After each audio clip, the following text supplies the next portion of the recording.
Hello folks, J. Scott Phillips here. Today we are bound for the Hyborian Age with a look at Robert E. Howard's very first Conan adventure, The Phoenix on the Sword.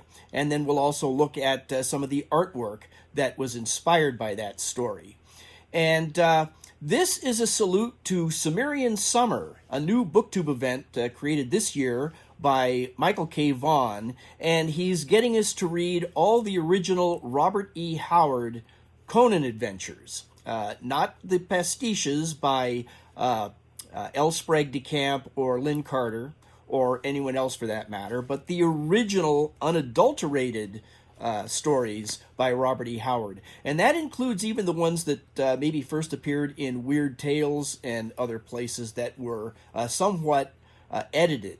And so Micheal K. Vaughan is encouraging us to read from one of two sets of edited collections, one being the Del Rey 3-volume collection of all the original Conan stories as Robert E. Howard wrote them and in the order of publication, not edited at all, but the way he intended them to be read, as well as from the complete Chronicles of Conan that was put out by Gateway Orion. Now, I'm going by the 3-volume Del Rey set myself because it has some fantastic illustrations in it, and we're going to talk about some of those that came along with the Phoenix on the Sword.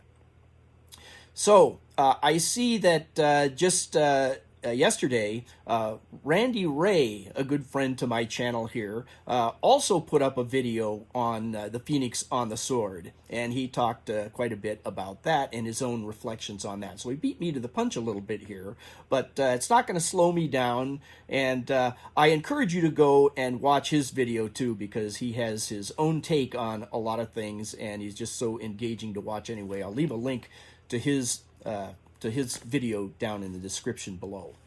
And so I guess I should probably start off by giving a little personal background of my own history with Conan. And I was first introduced to Conan the Barbarian through the Marvel Comics run back in the 1970s. Now, I had taken a little bit of a pause from reading Marvel Comics or comics in general from late junior high school, and I took a few years off. I wasn't reading comics so much during high school, but then got back into reading comics, Marvel in particular, DC a little bit, once I got into college, and a good friend of mine who I was going to college with had been continuing to read comics, and we went into a little convenience store one day at lunchtime, and there was a comic book rack, and he was pulling magazines off of that rack left and right, and I took one look at a Batman annual that was out on the rack at that time and pulled it off, flipped through it, that this looks pretty good, grabbed a few more comics, went up to the cash register, and then I was back into comics again. And about that time, it was around 1974, and so Conan the Barbarian, the comics had already been coming out for a little while already, so I was kind of stepping into it a little late at that time, had no idea who Conan was, had never heard of Conan the Barbarian or Robert E. Howard for that matter at that time. And I have to admit that in reading the comics, although I thought they were well done and the art was great, it was John Buscema doing them at the time, I just couldn't really get into the character. I was reading comics, Marvel and DC, for superhero stories, and Conan didn't really quite seem to fit into that universe. He was kind of a separate entity somehow, and even though it had a lot of supernatural things going on, I've always been more of a science fiction guy and not so much fantasy. So if there are some fantastic things going on in a story and it has to do with magic, I'm usually, or in those days, I was usually kind of hesitant into getting into it. So there was a little stumbling block there. Plus, I had never read any of the original stories in written form or outside of comic book form. So I didn't really have a clue. I collected the Conan titles for quite a while, mostly just to have a complete set of Marvels whenever I was out buying them. So I still have all of those too, by the way. So that's kind of handy in my reintroduction to Conan now. And even at the time, I guess I should say that while I was reading those early Conan comics and was looking at some reprints too, and my pal who was getting me back into comics at the time, he had some of those earlier Conan editions, so I was kind of trying to catch up at one point. And then the comic book store that we were going to in those days, in the mid-'70s, Wonderworld Books in Long Beach. They didn't carry just comic books, but they carried all the comic books. But they also carried any of the new science fiction or fantasy books, hardback, paperback, etc., that were coming out at the time. And the run of Conan books that was edited by L. Sprague de Camp and with the Lynn Carter pastiches in them, from Sphere, the UK editions of those, they were selling at Wonderworld Books. And I think I picked up all 10 editions of that all at once, mostly because of there were a lot of Frank Frazetta covers, which as an art student in those days, any kind of illustration that I just felt was excellent, I liked to collect, whether I was going to read a book or not, actually, and probably accounts for a good chunk of my library from those days, was mostly just so that I could own the cover art. Tell me you haven't done the same thing.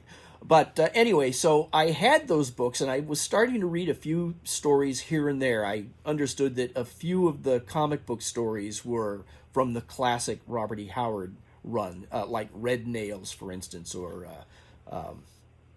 some of the other ones escaping me right now. But I did read a few choice ones and thought they were better. I enjoyed those better than the comics, but still was not enough to get me reading all of those stories.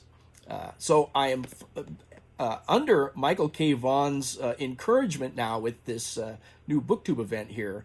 It got me kind of excited to go back and read those. So like I usually like to do when I'm reading a series of anything or a collection of a particular author's work, is to start at the beginning. So we're going to start with Phoenix on the Sword. And before we get into that, let's take a little look at the author himself to get kind of a running start. Robert E. Howard was born in 1906 in Peaster, Texas, and his mother nurtured in him a love of poetry and literature from an early age.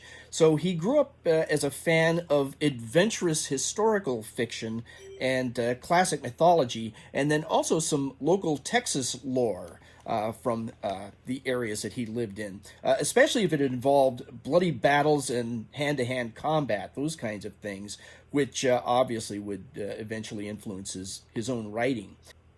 In 1919, when Howard was about 13 years old, the family moved to Cross Plains, Texas. And a year after that, oil was struck there, and Cross Plains became a boom town. And Howard hated that. He hated the oil boom and the people behind it. And he would eventually work those kinds of opinions and experiences into the themes of his own storytelling. And in 1925, when he was about 18, he was already writing and starting to sell short stories to Weird Tales magazine. And within a couple of years of that, he had become pretty much of a regular contributor to Weird Tales. And by 1929, he started to introduce characters like King Kull, Solomon Kane, and others that would appear regularly in kind of their own little series. Then in early 1932, Howard wrote his first Conan story ever, The Phoenix on the Sword, and it was published later that same year in the December 1932 issue of Weird Tales magazine. Now, as I say, it was his first Conan story. However, he wrote it largely based on an unpublished King Kull story that he wrote in 1929, a few years earlier. And large sections are almost verbatim, word for word, just changing some names and places around, remembering that King Kull, those stories took place thousands of years before Conan's Hyborian age. That's a bit of another story, although it's kind of the same story, but there were significant differences between the two, but we'll get into that a little later on. But when he submitted the Phoenix on the Sword to Weird Tales magazine, he also submitted a second Conan story that he wrote called The Frost Giant's Daughter.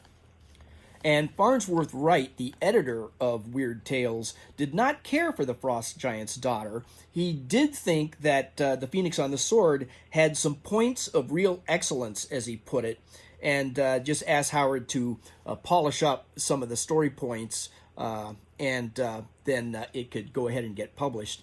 And I'll put up on the screen here the actual letter that Wright had sent to Howard, kind of a weird hybrid between an acceptance letter and a rejection letter all in one.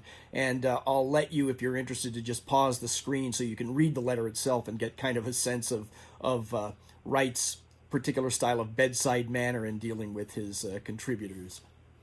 Now, let's chat a little bit about the story itself. And Howard uses a really interesting literary device here, I think, that I don't believe he used much beyond this first Conan story, but kind of wish he did, because it's a favorite device that I first saw Rudyard Kipling using it, and that was Kipling, by the way, probably my favorite author ever. So when I see someone else using a device that Kipling used to great advantage, I'm appreciative of it, especially if it's done well, and Howard did it well. Kipling would often write little bits of verse at the beginning of chapters or stories that kind of introduce what is coming or foreshadowing what's coming, but it's written in such a poetic way with a certain type of meter that is, to me, very Kipling, and yet doesn't really give the story away. It makes you wonder and ponder, and then when you've read that section, you go back and read that verse, and it has a much deeper resonance then. And Howard has done this with the Phoenix on the Sword. The short story is written in kind of 5 chapters, I want to say, or 5 parts. And each of those parts opens with this little verse that some are taken from this fictional epic poem, I imagine, called The Road of Kings. And those are thoughts that probably Conan shares with other kings that have gone on a similar path to his own in conquering a country or becoming a king. Other chapters are written more from the verse at the beginning of a couple other chapters or parts are written more from the perspective of a character that is important to that one section. So those are all great. We'll get to those when we get into talking about the illustrations for the story. But for now, I want to talk about the main opening narrative that he gives us. And I'm just going to read it here, and I'll put it up on the screen so you can read it along. I think this is a great introduction to not just the character, but the entire age of the Hyborian Age here. And I'll put it up on the screen so you can read along. But while you're looking at that, I want you, even though I'm going to be reading it, I want you to imagine that it is the voice of Morgan Freeman, or maybe William Shatner. But anyway, here we go. The opening narrative to The Phoenix on the Sword. Know, O Prince, that between the years when the oceans drank Atlantis and the gleaming cities, and the years of the rise of the sons of Arius, there was an age undreamed of, when shining kingdoms lay spread across the world like blue mantles beneath the stars. Numidia, Ophir, Brithunia, Hyperborea, Zamora with its dark-haired women and towers of spider-haunted mystery, Zingara with its chivalry, Koth that bordered on the pastoral lands of Shem, Stygia with its shadow-guarded tombs, Hyrcania, whose riders wore steel and silk and gold, but the proudest kingdom of the world was Aquilonia, reigning supreme in the dreaming west. Hither came Conan the Cimmerian, black-haired, sullen-eyed, sword in hand, a thief, a reaver, a slayer, with gigantic melancholies and gigantic mirth, to tread the jeweled thrones of the earth under his sandaled feet. Now, at this point, we are completely unfamiliar with Conan and his world, but we have been given now, I think, a really cool encapsulated introduction to that. We know now, we have a sense of who Conan is and where he came from, and into what world. And this isn't just this little land of Aquilonia here. It is part of a much grander and greater world with a history of its own that is now lost to us. And not only that, but as it starts out with saying, "Know, O Prince," we get the impression that not only is this probably an oral tradition of legend, but it is being told to the reader, "O Prince," as though the reader is already of some certain level of status or of nobility. And the entire story then is set up to feel as though you, the reader, are being told this great legend. And it's written in that kind of legendary storytelling aspect.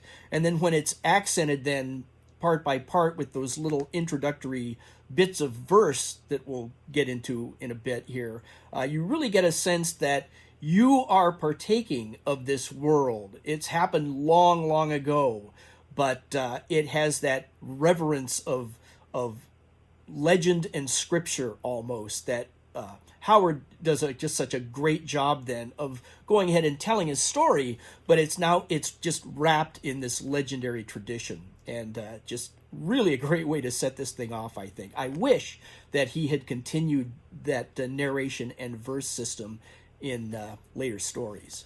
Now, the story of the Phoenix on the Sword is a tale of King Conan, which is, even though this is the first Conan story, not really the Conan the Barbarian that most people will think of in popular culture. This is an older Conan. He's in his middle age now, 40-ish maybe. It's not really clear, but he's been through a lot in his life, and this is a different chapter now. He has finally attained a goal that he took on himself to become king of Aquilonia. For whatever reasons are not really gone into in the story here, but it was a momentary goal at one point for Conan, and he does manage to assassinate the previous king and assume the throne himself. That story is untold in this tale. But at the time that that happens and that Conan takes over the crown of Aquilonia, he was regarded by the people of Aquilonia as a liberator, and he was revered for that. But that was a few years ago now, and the tides have turned a little bit on his popularity. He is becoming hated now, he believes, because he is an outsider. He is not of Aquilonia himself. And there's this other really interesting character in the story, Rinaldo. And he is one of the conspirators putting together this plan to assassinate Conan now. Rinaldo hates Conan, and he's kind of a rabble-rouser himself, but he's a minstrel, very popular singer-songwriter of his day there in Aquilonia. And his music and songs are able to turn opinions to whatever his cause might be, and his cause these days is to get rid of Conan by whatever means necessary. And the people have kind of come along with him. And the interesting thing about the character is that Conan himself finds Rinaldo's music and verse to be very heart-wrenching and tugging and has emotional effect on Conan himself. Conan really likes and respects Rinaldo for this, because Conan believes that Rinaldo is much more important to history in that his music will be, his songs will be sung and remembered long after King Conan's reign is over and forgotten. Rinaldo will always be remembered. That such is the power of that type of art and music in Conan's mind, and feels that Rinaldo is important. But Rinaldo hates Conan and is part of the problem here, plotting against Conan here. And my feeling of Rinaldo is that my own history coming up in the late 60s and early 70s, listening to all the folk singers and songwriters of the day protesting against social matters like the Vietnam War and other things like that, really kind of swayed the opinions of a generation in a lot of ways, in a lot of important cultural ways. And that's Rinaldo in this story. He's kind of like the Bob Dylan of the Hyborian age in a way. But a very interesting character, and then that dichotomy with he's trying to kill Conan, but Conan admires and respects Ronaldo and his art. So there's that little contention to deal with, which I think you might read past that a lot of times if you just read a short story and then move on to something else.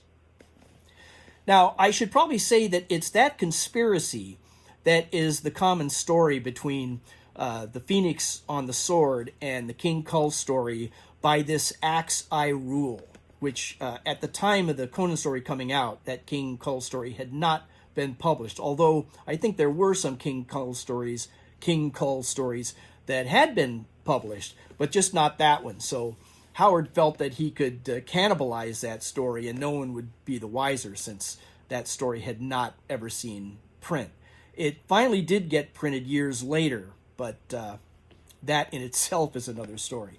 But it's that conspiracy, and one of the main differences between the King Kull and Conan stories is that the King Kull story had no aspects of supernatural elements whatsoever. There was no magic in that story. It's just one little thing that might be hinted at.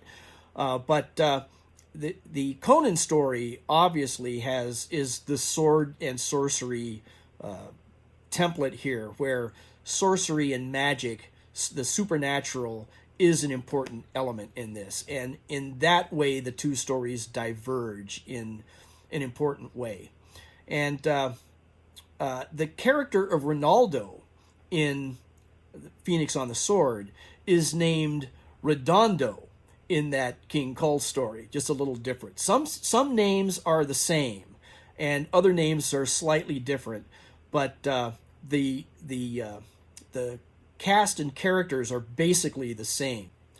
Now, if you've seen any of my videos before, you already know that I love talking about the artwork that was inspired by the stories we chat about here on this channel. And so at this point, I think we can talk about the story while we look at the artwork here. And we'll start off with looking at the very first visual depiction we've ever gotten of Conan the Cimmerian.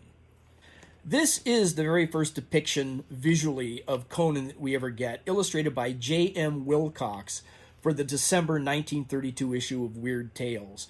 And it's clearly taken from a description in the story, so it's pretty accurate as far as Robert E. Howard's own words would tell us. So this predates I think the more modern conception we have of the heavily muscled weightlifter type Conan that Frank Frazetta and John Buscema gave us early on, that was then kind of carried over into the Schwarzenegger and Momoa movies. So back then, Conan was more just, he was a fit fellow, to be sure, but he was not the big muscle-bound guy that we typically think of from the paintings and movies or the comic books. But we do see one other aspect here of a supernatural nature that was not in that King Kull story, but is obviously an important element to Conan. And that is this monster that is looming before him. Now, I don't think that Jayem Wilcox did a very good job of depicting that monster. He looks more like a man with kind of a weird, monstrous face. The description in the story is that the monster appears to be kind of a cross between a baboon and a mummy. So that's what Jayem Wilcox is drawing here, but it doesn't look overly powerful or anything. It doesn't seem to be armed other than with the vicious fangs. Conan, I think, here looks like he's got the upper hand, and that's fine. Except that he's reaching for that axe that is hanging on the wall for decades and decades. He's never touched that axe before. It just happens to be a little piece of bric-a-brac hanging on the previous king's bedroom chamber wall. And we can barely see it in this drawing, so I'm nitpicking a little bit here. However, a very important drawing of Conan, since it is the first depiction of Conan in pen and ink or paint or any other medium other than the written word, by Jayem Wilcox. Unfortunately, that particular illustration is kind of lost to history. Nobody ever reprints that illustration when the story The Phoenix on the Sword gets reprinted. Rarely, unless you're getting a reprint of a facsimile of that issue of Weird Tales. that's about it. Or unless you happen to be lucky enough to have a copy of the 1932 issue of Weird Tales, but pretty unlikely. So illustrations like this are just lost, and I think it's important to take a look back when we can to pay the proper homage to these illustrators who, in this case, Jayem Wilcox was illustrating a legendary character that he just had no idea of at the time and was just doing yet another illustration for Weird Tales magazine. But let's just take a couple of quick minutes here to get away from the story of Conan and look at the illustrator here, since to me, this is a very important illustration of Conan, although it's pretty much forgotten now. So, J.M. Wilcox, the first illustrator of Conan of Cimmeria, was born in 1895 in Columbus, Ohio. He served in the U.S. Army during World War I and returned home to Columbus after the war in 1919. And after the war, he studied art in Indianapolis and eventually began working as a commercial artist at a Chicago ad agency. Then in 1933, his pen and ink illustrations began appearing in Chicago-based pulp magazines, including Weird Tales. And even though I'm kind of nitpicking his monster depiction in that very first illustration of Conan, which I still think is very important, is kind of why I'm talking about it here. But that monster, to my eye, looks a little cartoony and kind of breaks that wall a bit.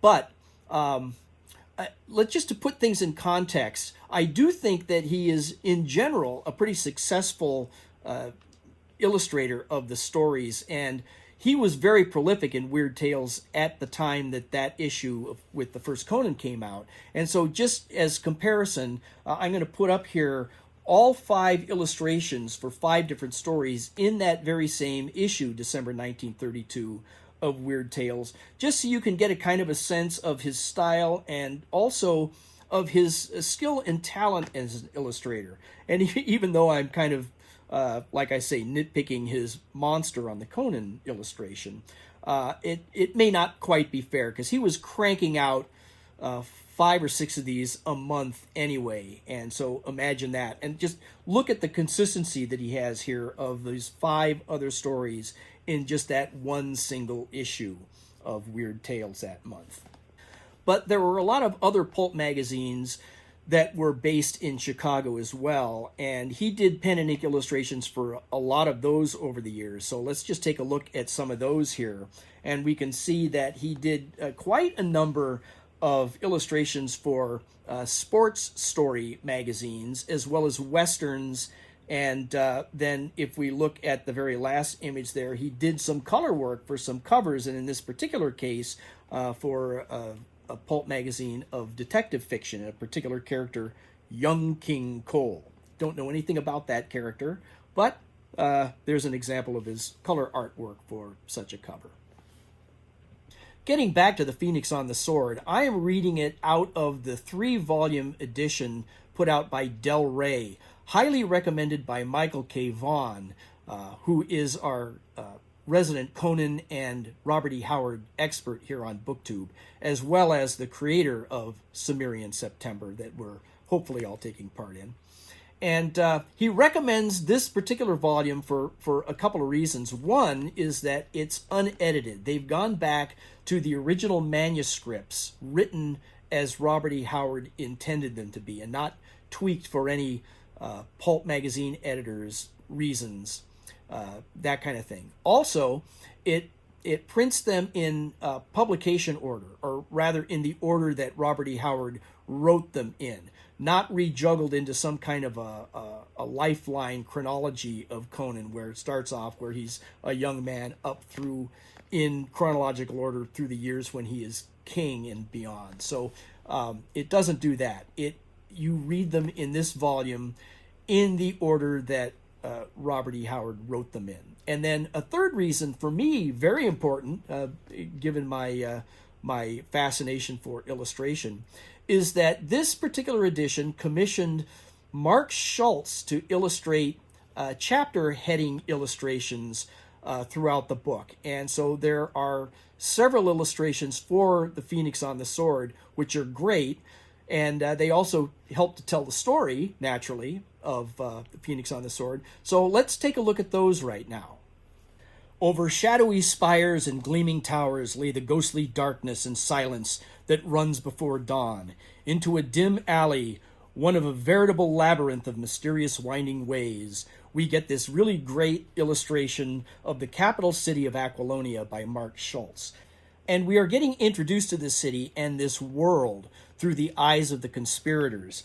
Thoth Amon is an enslaved sorcerer, and he's sending these 4 other conspirators out into the night, and they are on their way to plotting and planning the assassination later that night of King Conan in his bedchamber, because Thoth Amon's master, the evil Ascalante, has arranged for Conan to be unprotected while he is sleeping through either diversion or distraction or paying people off.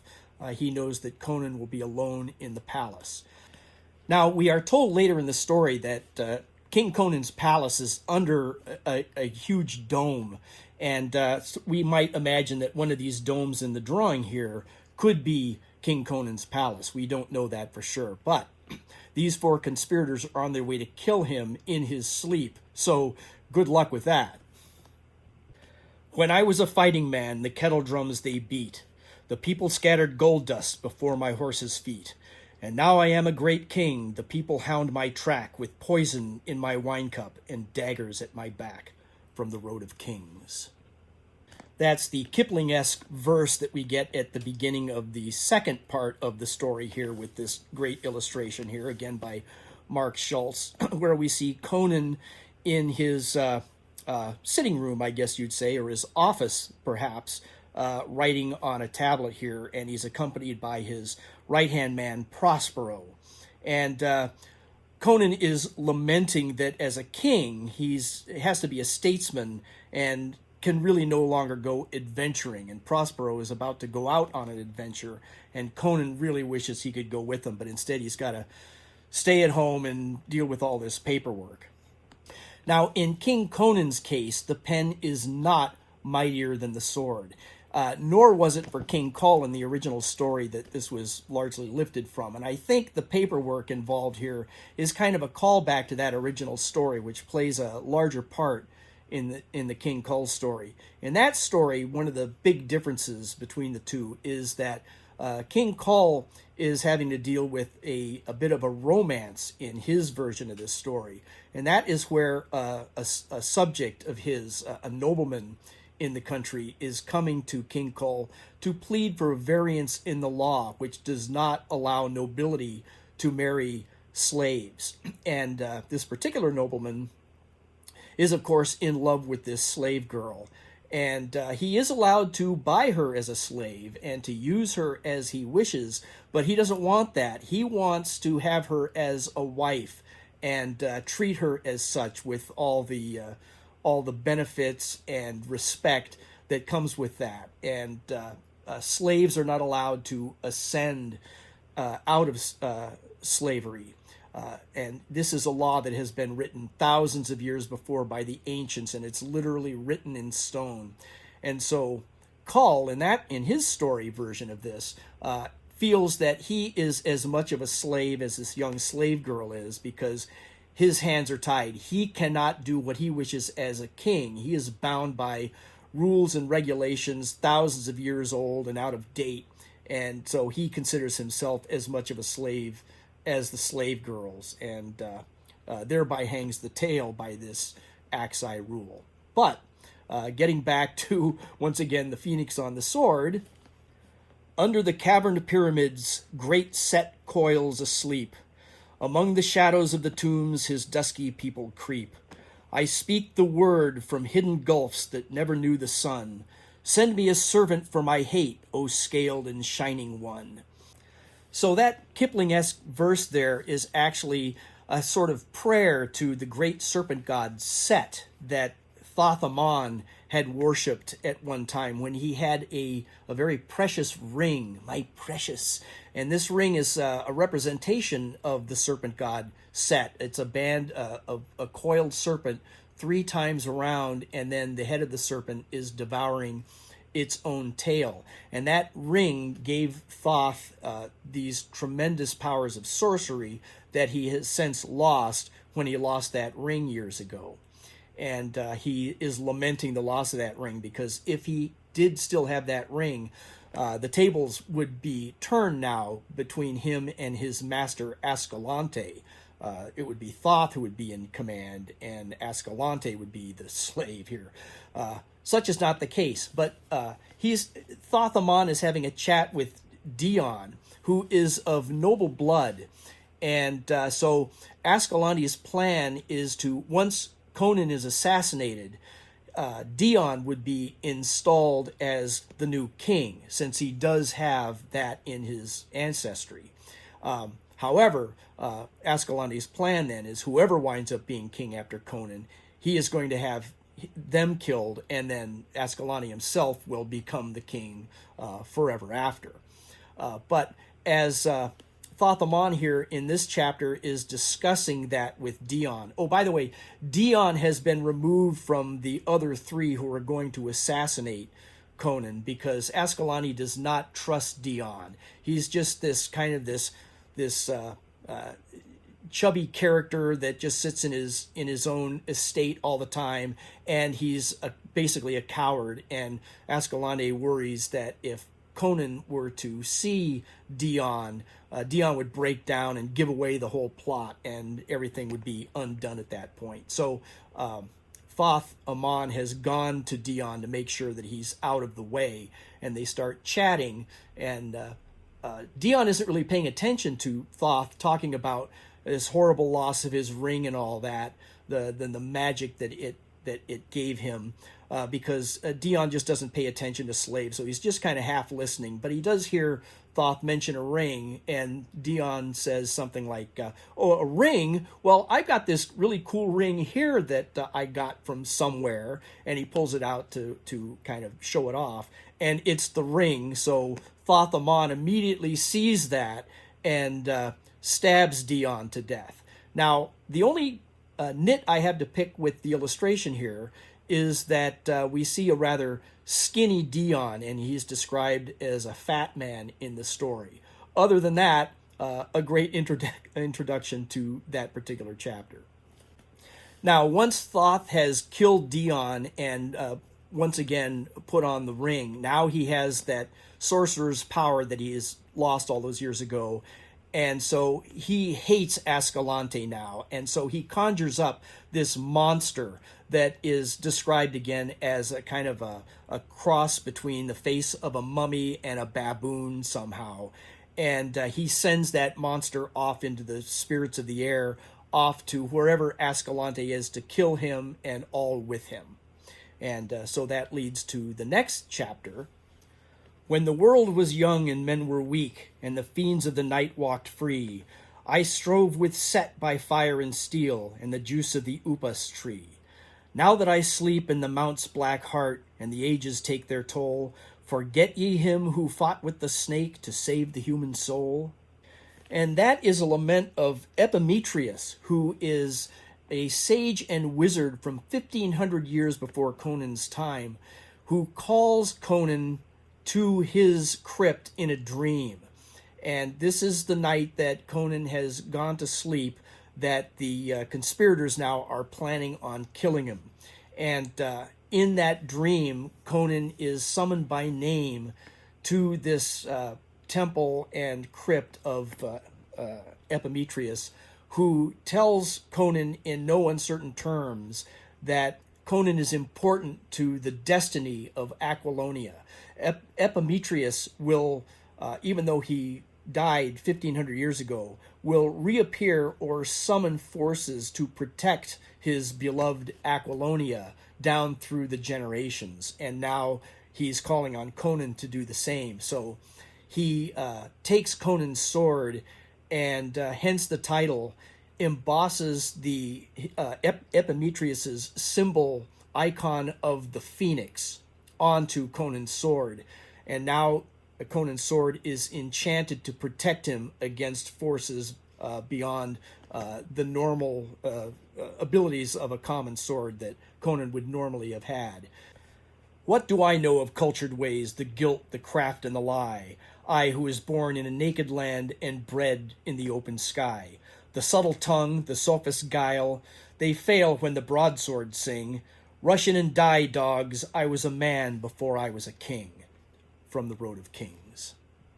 Now that is a great insight to Conan's feeling of his position now as king versus when he was just a roaming bandit, buccaneer, barbarian, what have you, when he was wielding his sword, and that was what gave him life.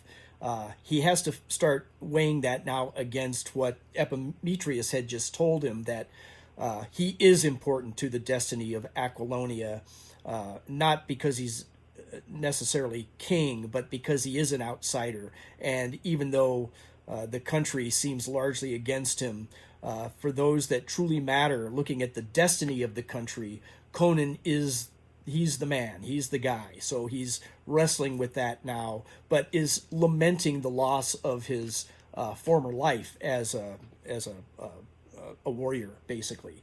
However, has nothing to do with the illustration we're looking at here. This is an illustration of the monster that Thoth Amon has summoned up to go and slay Ascalante wherever he is, and all those that are with him. And again, we can kind of see here the interpretation of the face of a cross between mummy and baboon. This is really the chapter where the assassination plot comes into effect here. And we get a fuller page illustration by Mark Schultz here, not just a chapter heading, but a scene of the battle. And what's going on here is that Conan has just come out of that dream with Epimetheus, where he had been presented the enchanted sword with the phoenix emblazoned on it, and is prepared. He is not fast asleep like the conspirators had hoped. Instead, he is standing guard by the door when they break in. Conan's ready, but they rush in anyway, figuring that Conan is outmanned 20-1, and so they just start battling and hacking away at him. And Conan is able to fight them back a little bit with his enchanted sword here. However, one of the conspirators gets in there and is a little too close. Conan brings the sword down on his helmet, cracking the helmet and the attacker's skull in two. But at the same time, the sword itself, the enchanted sword, is shattered, and he's left with nothing but the hilt and a little piece of the blade left that has that phoenix emblem on it. But now he can no longer defend himself with it. And like in the King Kull story, he gets backed up against the wall, and there's nothing within reach other than that battle axe that's been hanging just as a piece of decor for decades now. Conan himself has never touched it, but it's the only thing within reach. So he pulls that battle axe off the wall and starts to use that. And he is fighting and fighting, but is in the meantime nearly mortally wounded.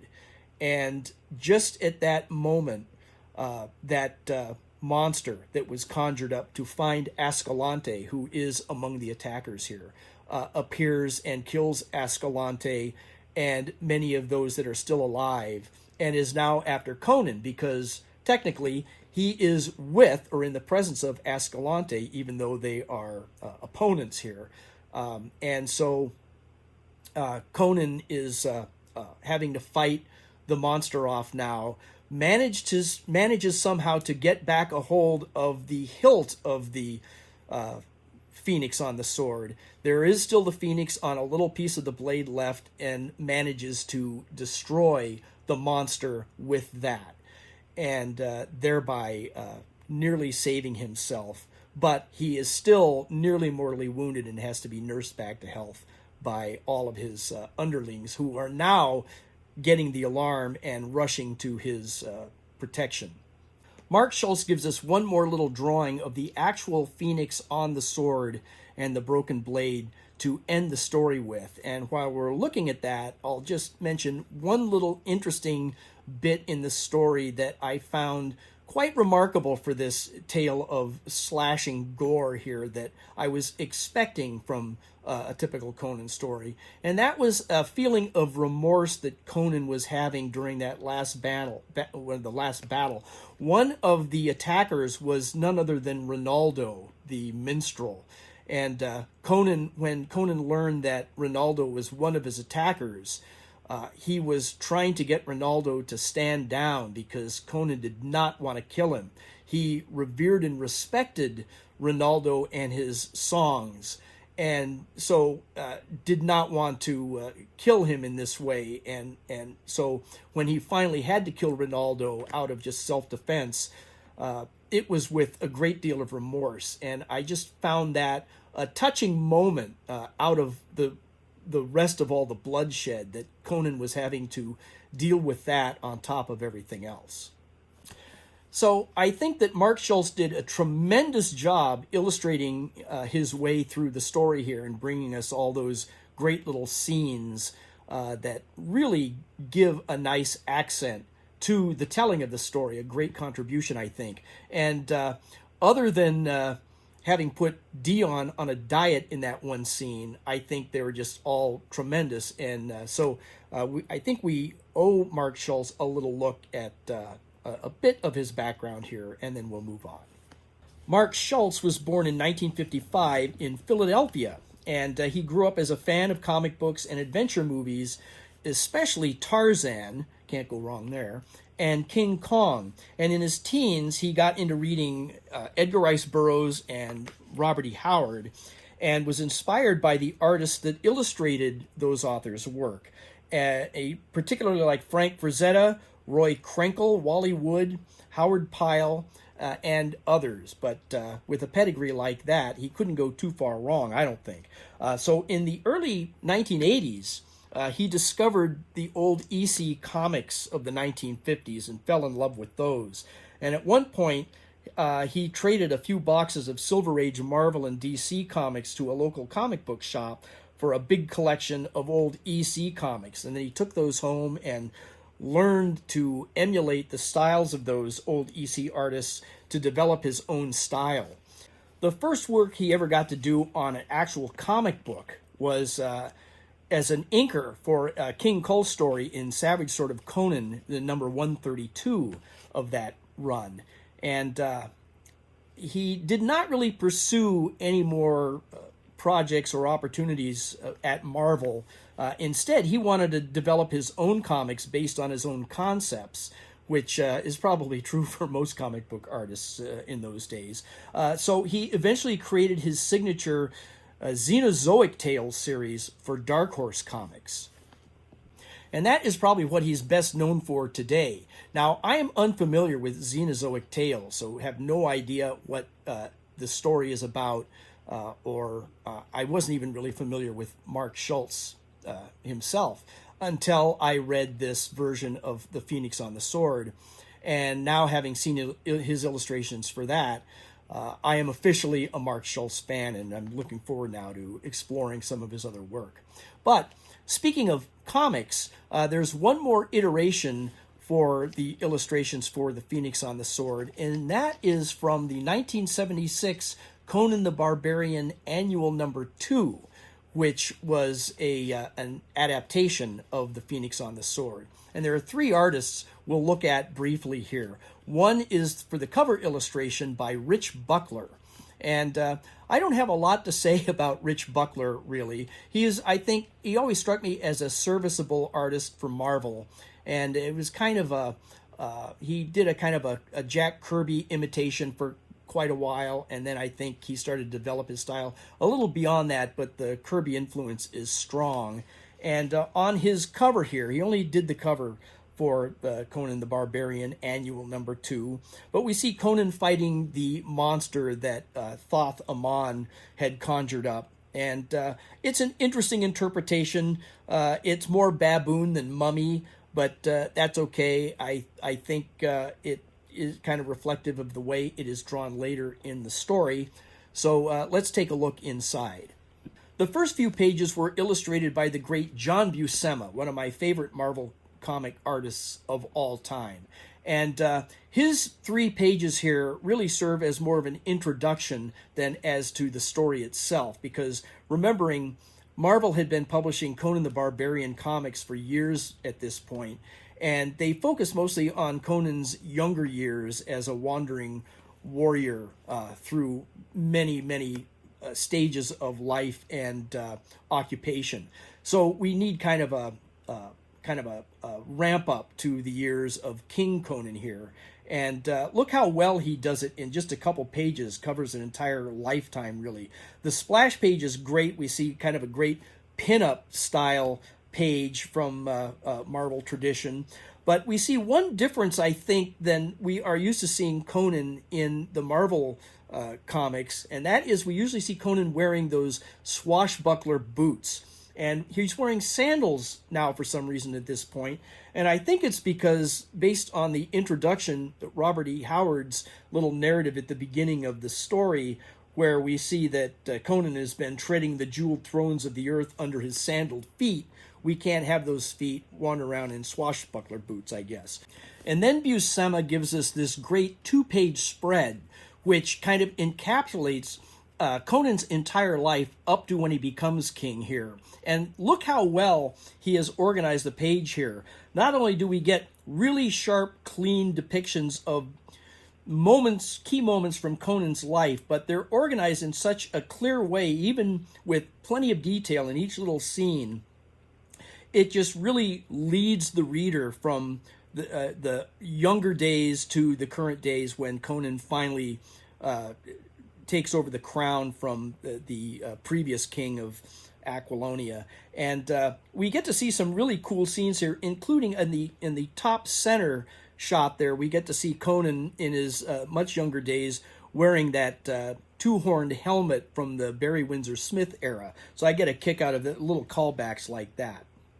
Now, we've already been through most of the story with the Schultz drawing, so just to keep it a little more manageable here, because this is a giant-sized comic book here, we'll just look at the same scenes that Schultz illustrated for the Del Rey edition and see how the illustrators here for the Marvel Annual here, drawn by artists Vicente Alcazar and Yong Montano.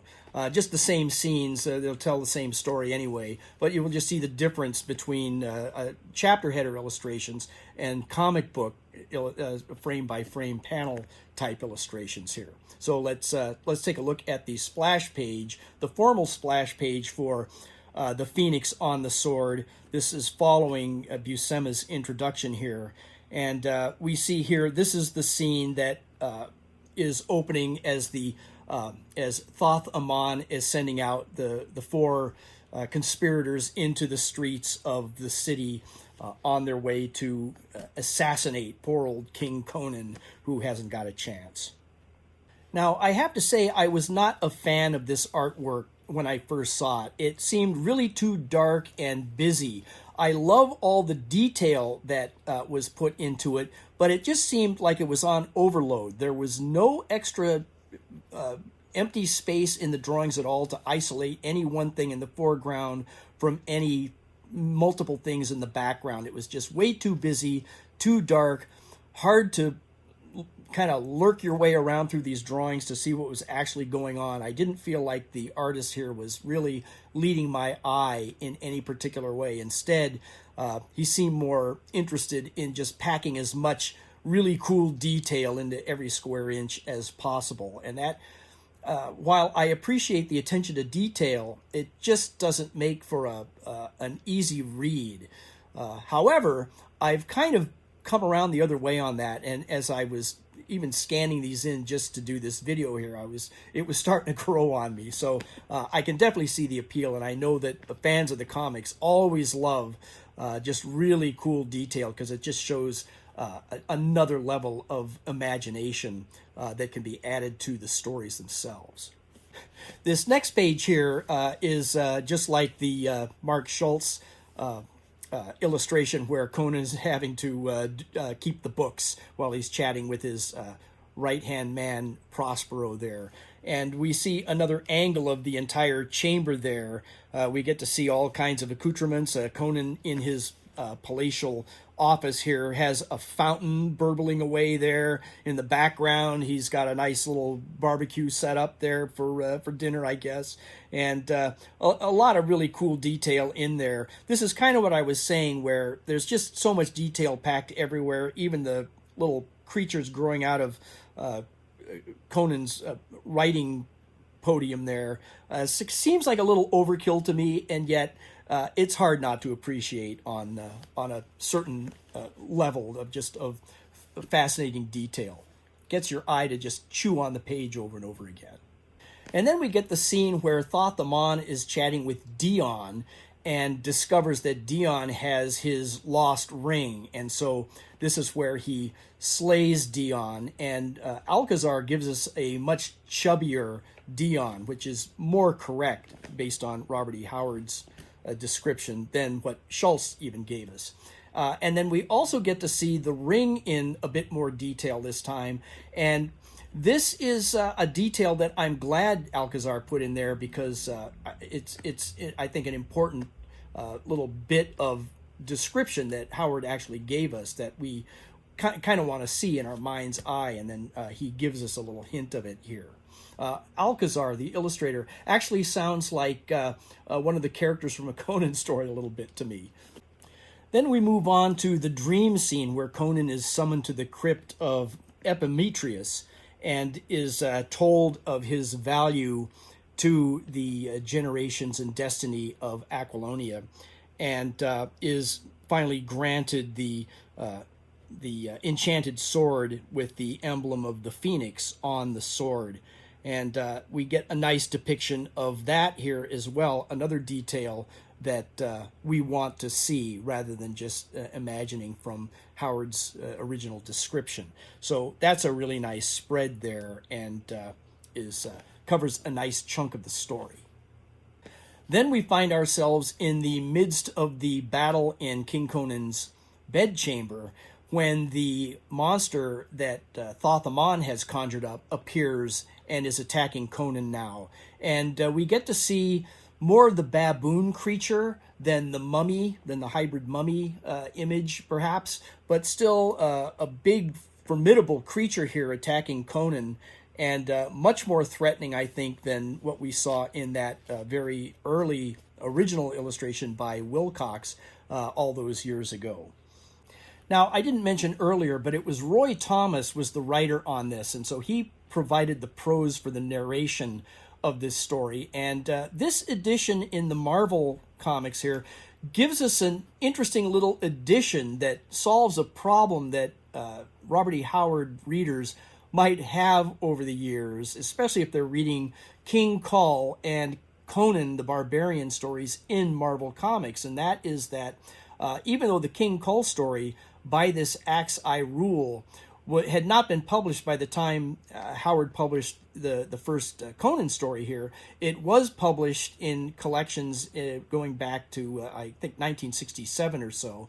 And Marvel Comics themselves had already been doing King Kull comics before this particular annual, and had published an adaptation of King Kull earlier based on By This Axe I Rule. So readers of the Marvel Comics might be thinking, wait, this is the same story. They're just ripping it off here or something, which is actually what Howard himself had done, just never expecting the King Kull story ever to see publication. But now we have a conundrum in the canonized Marvel line of stories here. So they get around it by showing us that history is repeating itself. We see now that King Kull, the same events happened to King Kull that Conan is now repeating. And that kind of ties into sort of that whole destiny aspect, that this is just something that these two kings go through because it's that important to the generations of history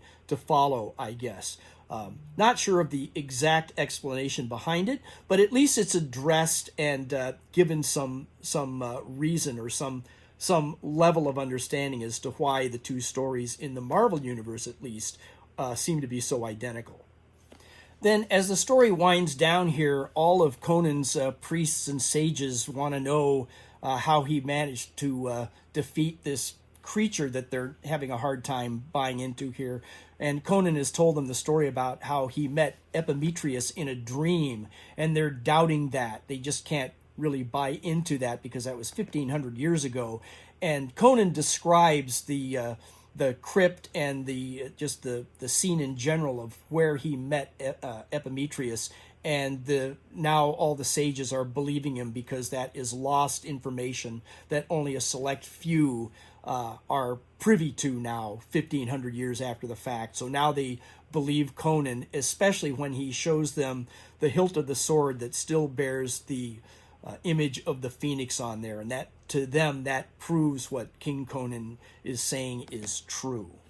And then finally we get kind of a wrap up of the whole thing here on the last page of the Marvel edition, and we get kind of a nice bookend pose of Conan here at the end of the Phoenix on the Sword story, where we do see Conan wearing his more traditional swashbuckler boots that we're used to seeing.